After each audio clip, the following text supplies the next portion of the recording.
مبروك للمنتخب الإسباني لبلوغه نهائي اليورو بالتغلب على المنتخب الفرنسي 2-1. زي ما قلنا في التوقعات إنه المنتخب الإسباني يا جماعة يصل إلى النهائي.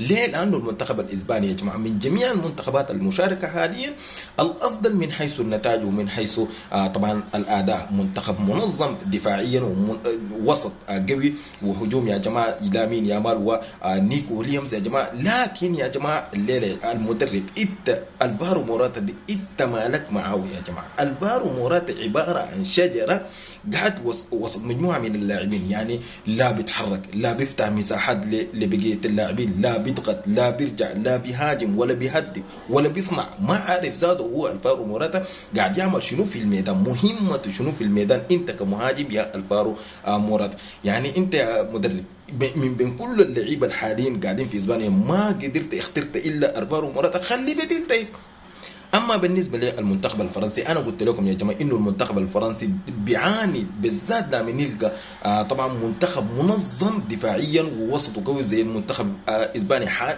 اليوم يا جماعه منتخب اسبانيا عمل شنو؟ قفل كل الممرات اللي الكره بتمشي الى امبابي والى عثمان ديمبلي، ما عدا كرة الهدف وكورتين ولا ثلاثة. يعني انت ما تعتمد على هجمات مرتدة.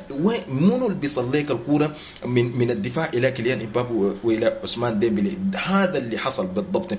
وانت يا ديدي شام انت ليه بتجامل اللاعبين؟ يعني انت بتلعب رابيو وتشاوميني على حساب كامافينجا.